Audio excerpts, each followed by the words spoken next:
আমি তো জানতাম, আমি জানতাম তুই এমনটা কখনো করতে পারিস না, আমি জানি।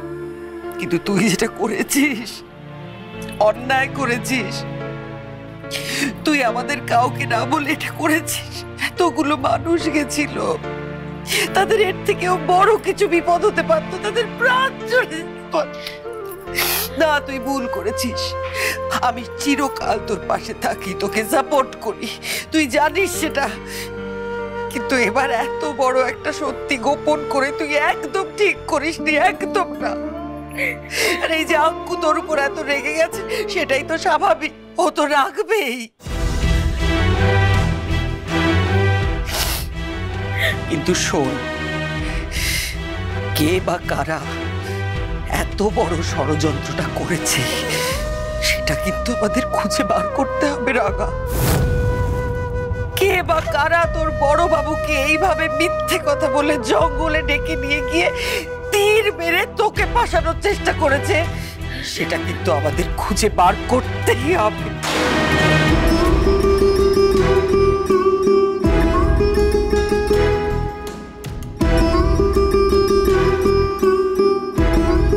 সে যেই হোক না কেন, সে পাতালটোতে লুকিয়ে থাকুক আর সজ্ঞটোতে, তাকে আমি ঠিক খুঁজে বের করব।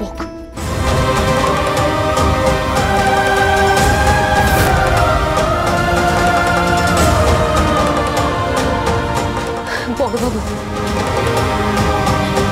বড়বাবু, সে তোকে তীর মেরেছে, সে এত বড় একটা ষড়যন্ত্র করেছে, সে কিছুতেই পার পাবে কিন্তু আমি তাকে ধরবই, ধরবই আমি তাকে।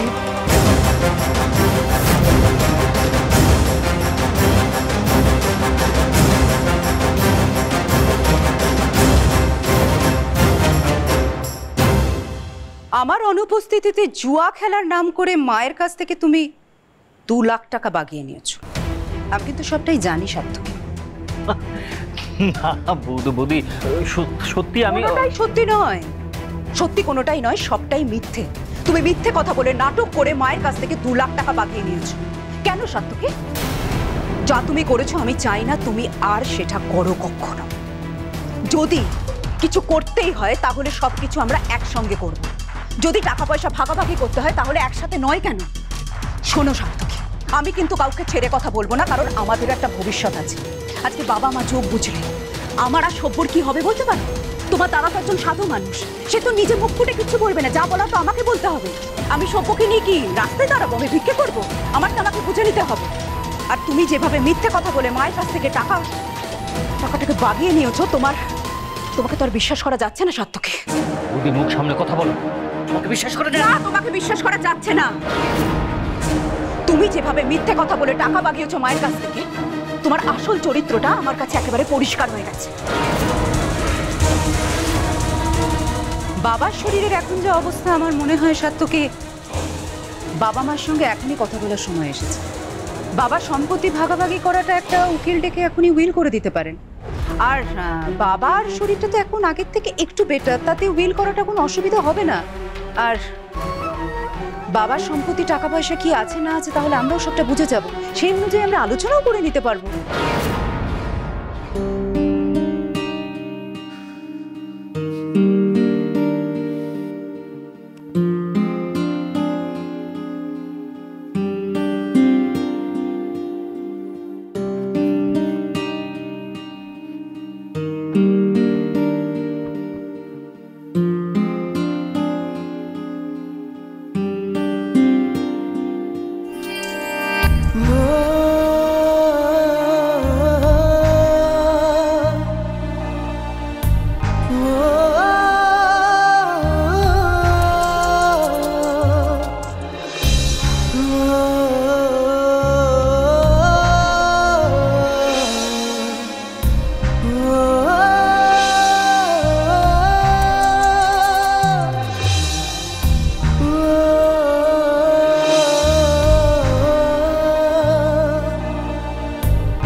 না না, রাঙামাটি আমার কোনো সমকক্ষ হতে পারে না। এতদিন ধরে আমি ভুল ভাবছিলাম, এটা কখনোই হতে পারে না। রাঙামাটির সঙ্গে আমার কোনোদিনই কোনো কিছু মিলতে পারে না, এটা অসম্ভব ব্যাপার।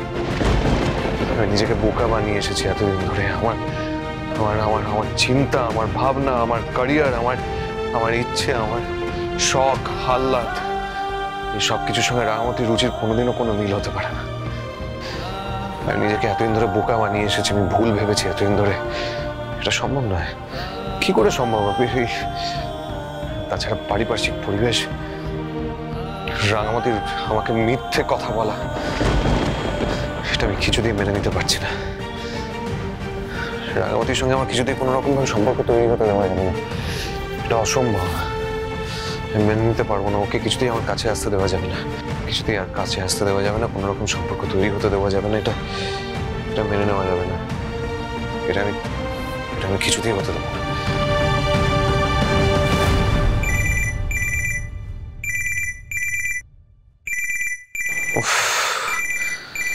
এত রাত্রিরে আবার কে ফোন করছে?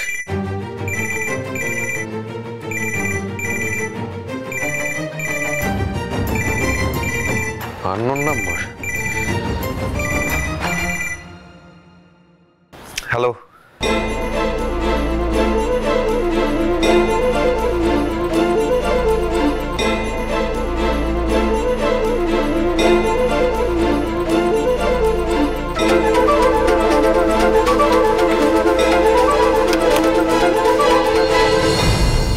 আরে তোমরা দেখছো বাবার শরীরটা মানে বাবা কথা বলতে পারছে না, বাবা সারাক্ষণ সেই জন্য বিরক্ত হয়ে থাকছে, মা কেমন একটা পাগল করছে সবসময়, সবাই বাড়িতে টেনশনে মরছে, আর তার মধ্যে তোমরা সম্পত্তি ভাগাভাগি নিয়ে কথা বলছো।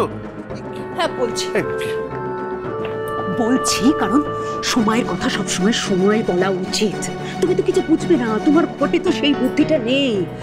তোমার ছোট ভাই সে তো একেবারে বাবা মায়ের গুড বুকে আছে, সেও ঠিক নিজেরটা বাগিয়ে নেবে। সাত্তকী ও তো ভীষণ ইন্টেলিজেন্ট, ও নিজেরটা বাগিয়ে নেবে। এবার তুমি বলো তো তোমারটা কি হবে? আমি কি করবো তোমাকে নিয়ে? তুমি আর আমি ভিক্ষের বাটি নিয়ে রাস্তায় ভিক্ষে করবো? শোনো সভ্য, সেটা কিন্তু আমি কোনোদিন হতে দেব না।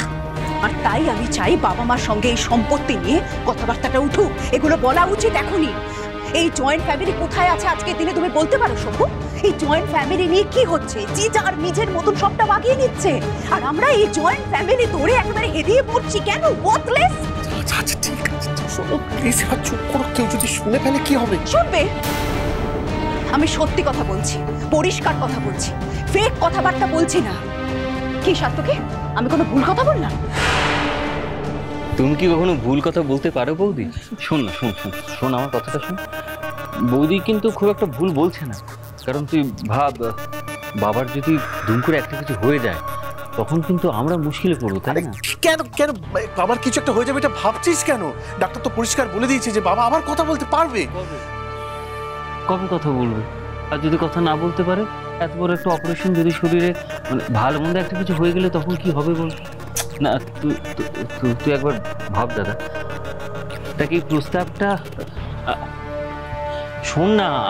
আর না আরে বৌদি তো বলছে যে অন্তত আলোচনাটা হয়ে থাকা দরকার। এই প্রস্তাবটা যখন তুলতেই হবে, তুই তো বাড়ির বড় ছেলে, এই প্রস্তাবটা তুই রাখ। আমি?